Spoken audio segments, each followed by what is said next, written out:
എല്ലാവർക്കും നമസ്കാരം. മൈ സ്റ്റാറ്റിലേക്ക് സ്വാഗതം.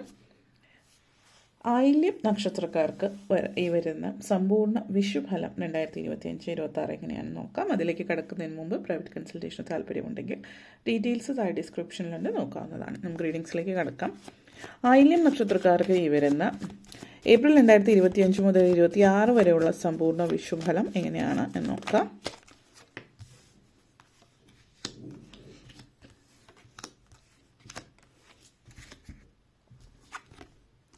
Four of Pentacles, Strength card, Justice, Six of Cups, Knight of Swords, Queen of Cups.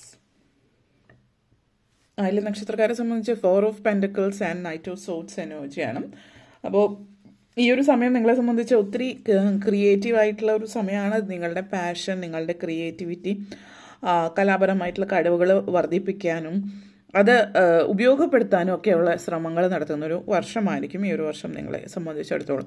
പലരെയും സംബന്ധിച്ചിടത്തോളം ഇപ്പോൾ ജോലി ചെയ്യുന്നവരാണെങ്കിൽ കൂടിയും ജോലിയോടൊപ്പം കലാപരമായിട്ടുള്ളതോ അല്ലെങ്കിൽ മറ്റ് ക്രിയേറ്റീവായിട്ടുള്ള എന്ത് തരത്തിലുള്ള കഴിവുള്ളൊരു വ്യക്തിയും ആ ഒരു കഴിവ് ഉപയോഗപ്പെടുത്താൻ ശ്രമിക്കുന്നതായിട്ട് കാണുന്നുണ്ട്. ഇപ്പോൾ പാട്ട് പാടുന്നവർ പാട്ടുമായിട്ട് ബന്ധപ്പെടുത്തിയിട്ട് കാര്യങ്ങൾ ഇപ്പോൾ സിനിമയിൽ പാടുന്നതോ അല്ലെങ്കിൽ ചിലപ്പോൾ സ്റ്റേജ് പ്രോഗ്രാംസ് ആയിരിക്കാം, ശാസ്ത്രീയ സംഗീതം ആണെങ്കിൽ അതുപോലെയുള്ള സ്റ്റേജസിൽ പാടുക, അതിനൊക്കെ വേണ്ടിയിട്ട് സമയം കണ്ടെത്തുകയും അതിന് വേണ്ടിയിട്ട് പരിശ്രമിക്കുകയും പുതിയ ആളുകളായിട്ട് ബന്ധപ്പെടുകയും, അതായത് നമ്മൾ അങ്ങോട്ടേക്ക് ചെന്ന ആളുകളോട് സംസാരിച്ച്, അതായത് ആ ഒരു മടിയൊക്കെ മാറ്റി വെച്ച് അതിനുവേണ്ടി ശ്രമിക്കുന്നുണ്ടാവും. ഇപ്പോൾ സിനിമ സീരിയൽ മേഖലയിലൊക്കെ കയറണം എന്നുള്ള ചിന്തയുള്ളവർ അപ്പോൾ അതുമായിട്ട് പാട്ടോ അല്ലെങ്കിൽ കൊറിയോഗ്രാഫി മറ്റെന്തെങ്കിലും തരത്തിൽ ഉള്ള നിങ്ങൾ പഠിച്ചിട്ടുള്ളതുമായിട്ട് ബന്ധപ്പെടുത്തിയിട്ട് ചിലപ്പോൾ ആക്ടിങ് ആണെങ്കിൽ ഓഡീഷൻ ചെയ്യുക, അതുപോലുള്ള കാര്യങ്ങളിലൊക്കെ ഓഡീഷന് ട്രൈ ചെയ്യാനൊക്കെ ശ്രമിക്കുന്നുണ്ട്. അത് പലതരത്തിലും നിങ്ങളുടെ ഭാഗത്തു നിന്നുള്ള ശ്രമം നടത്തുന്നുണ്ട്. അപ്പോൾ ജോലിയിൽ നിന്ന് മാറി നിങ്ങളുടെ പാഷൻ എന്താ അതിനുവേണ്ടി ശ്രമിക്കുന്നു എന്നുള്ളതാണ്. അങ്ങനെ ശ്രമിക്കുന്നവർക്ക് വിജയസാധ്യതകൾ കൂടുതലുള്ളൊരു വർഷമാണ്. എളുപ്പമായിരിക്കും എന്നൊരിക്കലും പറയുന്നില്ല. അതിനുവേണ്ടി കഠിനമായിട്ട് അധ്വാനിക്കുക, ശ്രമിക്കുക. സാറ്റേണിൻ്റെ എനർജി സ്ട്രോങ് ആണ്, ശനിയുടെ എനർജി. അപ്പോൾ അത് സൂചിപ്പിക്കുന്നത് നിങ്ങൾ ശ്രമിച്ചാൽ നിങ്ങൾക്ക് അതിനനുസരിച്ചിട്ടുള്ള ഫലം ലഭിക്കും. പക്ഷെ ഇവിടെ എടുത്തു പറയാനുള്ള ഒരു സിറ്റുവേഷൻ എന്ന് പറയുന്നത് ഒരു ലാക്ക് മെൻറ്റാലിറ്റി നിങ്ങളിൽ ഇപ്പോഴും ഉണ്ട്. അപ്പോൾ നിങ്ങൾ ശ്രമിക്കുന്നുണ്ട്, മുന്നോട്ടേക്ക് പോകുന്നുണ്ടെങ്കിലും ഇതുവരെ ഉണ്ടായിരുന്നതിൽ നിന്ന് വളരെ ഇമ്പ്രൂവ്മെൻ്റ് ഉണ്ട്. എങ്കിലും കുറച്ചൊക്കെ ഒരു ലാക്ക് മെൻറ്റാലിറ്റി, അതായത് എനിക്ക് ഇത് ലഭിക്കുമോ, എനിക്കൊക്കെ ഞാനിതിന് അർഹപ്പെട്ടതാണോ എന്നൊക്കെയുള്ളൊരു ചിന്ത, അതായത് എന്തെങ്കിലും സാഹചര്യങ്ങൾ നിങ്ങളിലേക്ക് വരികയാണെങ്കിൽ നിങ്ങൾക്ക് അർഹതപ്പെട്ട അംഗീകാരം ലഭിക്കുമ്പോഴോ അല്ലെങ്കിൽ അങ്ങനെയൊക്കെ സാഹചര്യങ്ങൾ ഉണ്ടാകുമ്പോൾ നിങ്ങളുടെ ഉള്ളിലൊരു നെഗറ്റിവിറ്റി, അതായത് അത് അർഹിക്കപ്പെട്ടതാണെന്നുള്ളൊരു തോന്നൽ, ഞാൻ ഹാർഡ് വർക്ക് ചെയ്തതിൻ്റെ ഫലമാണെന്നുള്ള തോന്നുന്നതിൻ്റെ അപ്പുറത്തേക്ക് ഒരു ലക്ക് കൊണ്ട് കിട്ടിയതാണ്, ആ ഒരു രീതിയിലേക്കുള്ള ചിന്ത, അതായത് നിങ്ങളുടെ വിശ്വാസക്കുറവ് ഇടയ്ക്ക് വരുന്നുണ്ട്. എപ്പോഴുമല്ല, അത് സ്ഥിരമായിട്ട് ഉണ്ടായിരുന്നവരാണെങ്കിൽ പ്രത്യേകിച്ച് ഇപ്പോൾ വളരെ ഇമ്പ്രൂവ്മെൻ്റ് ഉണ്ടെങ്കിൽ കൂടി ഇടയ്ക്കിടയ്ക്ക് അതിങ്ങനെ കയറി വരും. അപ്പോൾ അത് ഒന്ന് പ്രത്യേകം ശ്രദ്ധിക്കുക, കാരണം അങ്ങനെയുള്ള ചിന്തകൾ നിങ്ങളെ പുറകോട്ടേക്ക് വലിക്കും എന്നുള്ളതാണ് സൂചിപ്പിക്കുന്നത്. അതേപോലെ തന്നെ എനർജി നിങ്ങളുടെ ഒരു പെട്ടെന്നുള്ള മാറ്റങ്ങളാണ് കാണിക്കുന്നത്. അപ്പോൾ ഈ പെട്ടെന്നുള്ള മാറ്റങ്ങൾ വരുമ്പോൾ എന്താണ് സംഭവിക്കുകയെന്ന് വെച്ചാൽ നമ്മളൊരു രീതിയിൽ ഇങ്ങനെ പോയിക്കൊണ്ടിരിക്കുകയായിരിക്കും. പെട്ടെന്നൊരു മാറ്റം വരുമ്പോൾ നമ്മൾക്കത് പെട്ടെന്ന് ഉൾക്കൊള്ളാൻ പറ്റിയെന്ന് വരില്ല, അല്ലെങ്കിൽ പെട്ടെന്ന് എല്ലാവരും പെട്ടെന്നുള്ള മാറ്റം അംഗീകരിക്കുന്നവരായിരിക്കില്ല. അപ്പോൾ അത് എടുത്തു പറയാണ്, പെട്ടെന്നുള്ള മാറ്റമായിരിക്കും. പക്ഷെ ആ ഒരു മാറ്റം നിങ്ങളുടെ പോസിറ്റീവായിട്ടുള്ള മാറ്റമാകുമ്പോൾ അത് അംഗീകരിക്കുക എന്നുള്ളതാണ്. അപ്പോൾ ആ മാറ്റത്തെ അംഗീകരിക്കാതെ അതിനെതിരായിട്ട് ഫൈറ്റ് ചെയ്യാതിരിക്കുക. ആ മാറ്റം എന്താണോ അതിനനുസരിച്ചിട്ട് മുന്നോട്ടേക്ക് പോവുക എന്നുള്ളതാണ്.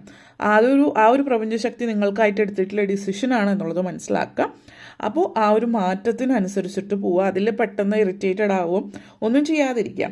കാരണം ഒരു ഫ്രസ്ട്രേഷൻ അതുമായിട്ട് ബന്ധപ്പെടുത്തിയിട്ട് കാണുന്നുണ്ട്. അപ്പോൾ ആ മാറ്റത്തിനനുസരിച്ചിട്ട് ഒഴുക്കിനൊത്ത് നീന്തുക എന്ന് പറയാം. മാറ്റത്തിനനുസരിച്ചിട്ട് മുന്നോട്ടേക്ക് പോവാം. അപ്പോൾ ആ ഒരു മാറ്റം നിങ്ങളുടെ ജീവിതത്തെ എങ്ങനെ ബാധിക്കുന്നു, അതിന് വേണ്ടുന്ന കാര്യങ്ങൾ ഒക്കെ ചെയ്യുക. ഓക്കെ. അതേപോലെ strength and six of cups എനർജിയാണ്. നിങ്ങൾ ഇമോഷണലി കുറച്ച് സാധ്യതകളുള്ളൊരു വർഷമാണ്. മാസം എന്നതിനേക്കാൾ ഈ വരുന്ന വർഷം എന്ന് പറയുമ്പോൾ നിങ്ങൾ ഒത്തിരി സൗഹൃദങ്ങൾ, പുതിയ സൗഹൃദങ്ങൾ ജീവിതത്തിലേക്ക് വരുന്നുണ്ട്. പുതിയ സൗഹൃദങ്ങൾ വരുന്നതോടൊപ്പം പഴയ സൗഹൃദങ്ങൾ നിലനിർത്താൻ പറ്റുന്നു എന്നുള്ളത് കൂടിയാണ് ഒത്തിരി സന്തോഷമുള്ള കാര്യം. അപ്പോൾ പഴയകാല സുഹൃത്തുക്കളും നിങ്ങളുടെ സുഹൃത്തുക്കളായിട്ട് ഒത്തുചേർന്ന് സമയം ചിലവിടാൻ പറ്റുന്ന സാഹചര്യം, അതേപോലെ സ്കൂൾ കോളേജ് റീയൂണിയനുകൾ കാര്യങ്ങളൊക്കെ നടത്തുന്നതിനുള്ളൊരു സാഹചര്യം സൂചിപ്പിക്കുന്നുണ്ട്. പാസ്റ്റ് ലൈഫിൽ നിങ്ങളുടെ സൗഹൃദം ഇടയ്ക്ക് സുഹൃത്തുക്കളായിരുന്നു, പക്ഷെ പിന്നീട് ജീവിത സാഹചര്യങ്ങൾ കൊണ്ടിട്ട് വിട്ടുപോയിട്ടുള്ളവർ വീണ്ടും കണ്ടുമുട്ടുകയും സംസാരിക്കുകയൊക്കെ പറ്റുന്ന ഒരു സാഹചര്യമാണ്. ഇവിടെ ചില ആളുകളെ സംബന്ധിച്ചിടത്തോളം strength card and 6 of cups ആണ്. അപ്പോൾ ഇത് പാസ്റ്റ് ലൈഫിലുള്ള, അതായത് നിങ്ങളുടെ ബാല്യത്തിലോ നിങ്ങളുടെ കോളേജ് സ്കൂൾ കാലഘട്ടത്തിലോ, ഇപ്പോൾ നിങ്ങൾ കോളേജിൽ പഠിക്കുന്ന ഒരാളാണെങ്കിൽ സ്കൂളിലെ കാലഘട്ടത്തിലായിരിക്കും. ഇപ്പോൾ നിങ്ങൾ വർക്ക് ചെയ്യുന്ന ഒരു 40 ആ ഏജിലുള്ളവരാണ്. നിങ്ങളുടെ കോളേജിലോ സ്കൂളിലോ ഉള്ള സമയത്ത് നിങ്ങളുടെ ജീവിതത്തിൽ ഉണ്ടായിട്ടുള്ള എന്തോ ഒരു വളരെ വേദനാജനകമായിട്ടുള്ളൊരു സാഹചര്യം അതിപ്പോഴും നിങ്ങളുടെ മനസ്സിൽ കിടക്കുന്നുണ്ട്. നിങ്ങൾ ഇതുവരെ ഹീൽ ചെയ്തിട്ടില്ലെങ്കിൽ അതൊക്കെ ഹീൽ ചെയ്യുന്നൊരു സമയമെന്ന് വേണമെങ്കിൽ ഈ ഒരു സമയത്തെ പറയാം. അതായത് നിങ്ങളുടെ ഇന്നർ ചൈൽഡ് നിങ്ങൾ മുന്നോട്ടേക്ക് പോകുമ്പോൾ നിങ്ങൾ ഹീൽ ചെയ്യാണ്. ഒത്തിരി അനുഭവിച്ചിട്ടുള്ള ഒരു ബാല്യകാലത്തിൽ ജീവിത സാഹചര്യങ്ങളിൽ ഒത്തിരി അനുഭവിച്ചിട്ടുള്ളവരെ സംബന്ധിച്ച് ഫ്യൂച്ചറിലേക്ക് പോകുമ്പോൾ ആ കഴിഞ്ഞുപോയ കാലത്തിൻ്റെ ആ ഒരു ഇതിൽ തന്നെ തങ്ങി നിൽക്കാതെ പുതിയൊരു ജീവിതത്തിലേക്ക് മുന്നോട്ടേക്ക് പോകുന്ന ഒരു സാഹചര്യമാണ്. അതുപോലെ തന്നെ പാസ്റ്റ് ലൈഫിൽ തന്നെ തങ്ങി നിൽക്കാതെ അതിന് സംഭവിച്ചിട്ടുള്ള എന്ത് കാര്യമാണെങ്കിലും അതിനെ അത് ക്ഷമിച്ചുകൊണ്ട് മുന്നോട്ടേക്ക് പോകും. അത് മറ്റുള്ളവരോടായാലും നിങ്ങളോട് തന്നെ ആണെങ്കിലും നിങ്ങൾ ക്ഷമിച്ച് ആ ഒരു ക്ഷമിച്ച് കഴിയുമ്പോൾ അവിടുത്തെ അത് ആ ഒരു സിറ്റുവേഷൻ തീരുകയാണ് ചെയ്യുന്നത്. ഫൊഗീവ് ചെയ്തിട്ട് അത് പിന്നെ ലൈഫിൽ മുന്നോട്ടേക്ക് പോവാണ്. അപ്പോൾ നിങ്ങൾ ഫൊഗീവ് ചെയ്യുമ്പോൾ ആ കാര്യങ്ങളൊക്കെ നിങ്ങളുടെ പാസ്റ്റിൽ തന്നെ വിട്ടിട്ട് നിങ്ങൾ ജീവിതമായിട്ട് മുന്നോട്ടേക്ക് പോവുക എന്നുള്ളതാണ് അത് സൂചിപ്പിക്കുന്നത്. ലെറ്റ് ഗോ ചെയ്യുക, വിട്ട് കളയുക. ജീവിതത്തിൽ പഴയ കാലത്തിൽ നിങ്ങൾക്ക് നെഗറ്റീവ് തിക്താനുഭവങ്ങൾ ഉണ്ടായിട്ടുള്ള ആളുകളായിരിക്കും, സാഹചര്യങ്ങളാവാം. അത് വിട്ടിട്ട് പുതിയൊരു ലൈഫിലേക്ക് മുന്നോട്ടേക്ക് പോകുന്ന ഒരു എനർജിയാണ്. വളരെയധികം മനോധൈര്യം ഉള്ള ഒരു, അല്ലെങ്കിൽ അത് കാത്തു സൂക്ഷിക്കുന്ന ഒരു സമയം കൂടിയിട്ടാണ്. കാമായിട്ട് തന്നെ, പക്ഷെ അതേസമയം വളരെ ധൈര്യത്തോട് കൂടിയിട്ട് സാഹചര്യത്തെ നേരിടുന്ന ഒരു എനർജിയാണ്. നല്ലൊരു ഹയർ പൊസിഷനിൽ അതുകൊണ്ട് നിങ്ങൾക്ക് എത്താൻ പറ്റുന്നു എന്നുള്ള നിങ്ങളുടെ ഇമോഷണൽ ഇൻ്റലിജൻസ് വളരെ കൂടുതലായിരിക്കും. പല സിറ്റുവേഷനിലും മറ്റുള്ളവർ നിങ്ങളെ പ്രകോപിപ്പിക്കാൻ ശ്രമിക്കുന്ന സാഹചര്യത്തിലൊക്കെ മനസാന്നിധ്യത്തോടു കൂടിയിട്ട് നിന്ന് അതേസമയം തന്നെ പോസിറ്റീവായിട്ട് ധൈര്യം കൈവിടാതെ മുന്നോട്ടേക്ക് പോകുന്ന ഒരു എനർജി കാണിക്കുന്നുണ്ട്. അത് നിങ്ങളുടെ ജോലിയിൽ പ്രത്യേകിച്ച് പറയുകയാണെങ്കിൽ നിങ്ങളുടെ ആ ഒരു സ്ട്രോങ് ലീഡർഷിപ്പ് ക്വാളിറ്റി മറ്റുള്ളവരിലേക്ക് നൽകാനായിട്ട് നിങ്ങൾക്ക് പറ്റുന്നു, അത് കാണിക്കാൻ പറ്റുന്നു എന്നുള്ളതൊരു പോസിറ്റീവായിട്ടുള്ള ഒരു എനർജിയാണ് നിങ്ങളെ സംബന്ധിച്ചിടത്തോളം എന്നുള്ളത് കൂടി സൂചിപ്പിക്കുന്നുണ്ട്. അതേപോലെ strength card and queen of cups എനർജിയാണ്. പെട്ടെന്ന് വികാരധീനരാകുന്ന വ്യക്തികളായിരുന്നു നിങ്ങളെങ്കിൽ അതിൽ നിന്ന് നിങ്ങൾ പുറത്ത് കിടക്കുന്നു എന്നുള്ളതാണ്. അതേപോലെ തന്നെ വലിയൊരു ജോലി സംബന്ധമായിട്ടൊരു ഉയർച്ച, പ്രൊമോഷൻ അല്ലെങ്കിൽ മറ്റ് സാധ്യതകൾ കാണിക്കുന്നുണ്ട്. അപ്പോൾ അതോടൊപ്പം തന്നെ ആ ഒരു ഉയർച്ചയിലും നിങ്ങളുടെ കൂടെ നിൽക്കുന്നവരെ മുന്നോട്ടേക്ക് കൂടെ കൈപിടിച്ച് ഉയർത്തുന്ന ഒരു സാഹചര്യമാണ് ഇവിടെ സൂചിപ്പിക്കുന്നത്. അപ്പോൾ പലരെ സംബന്ധിച്ചിടത്തോളം സഹജീവികളോടുള്ള സ്നേഹവും കാരുണ്യവും ഒക്കെ കാണിക്കുന്നുണ്ട്.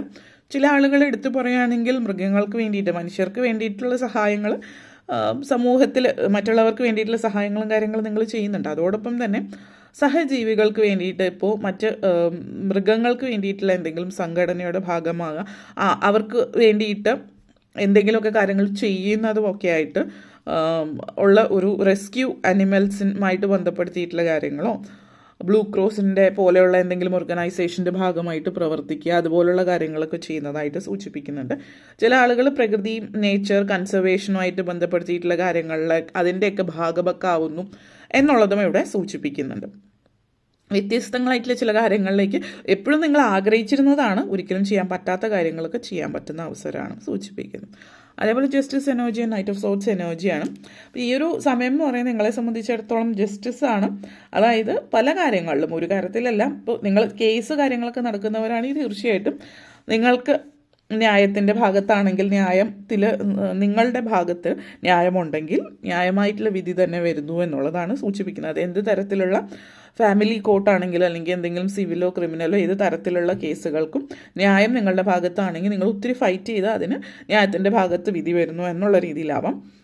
അത് ലീഗലായിട്ടുള്ള കാര്യം. അതല്ലാതെ നാച്ചുറൽ ലോ കർമ്മ അതിനുള്ള ഒരു സാധ്യതയും സൂചിപ്പിക്കുന്നുണ്ട്.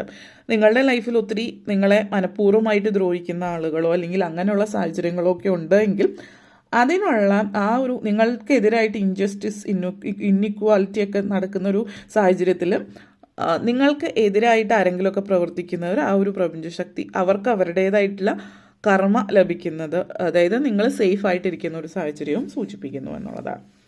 അപ്പോൾ ഇത്രയും കാര്യങ്ങളാണ് പറയാനുണ്ടായിരുന്നത്. നിങ്ങൾക്ക് വീഡിയോ ഇഷ്ടപ്പെട്ടുവെങ്കിൽ ലൈക്ക് ചെയ്യാനും ഷെയർ ചെയ്യാനും കമൻറ്റ് ചെയ്യാനും സബ്സ്ക്രൈബ് ചെയ്യാനും മറക്കരുത്. എല്ലാവർക്കും നന്ദി, നമസ്കാരം.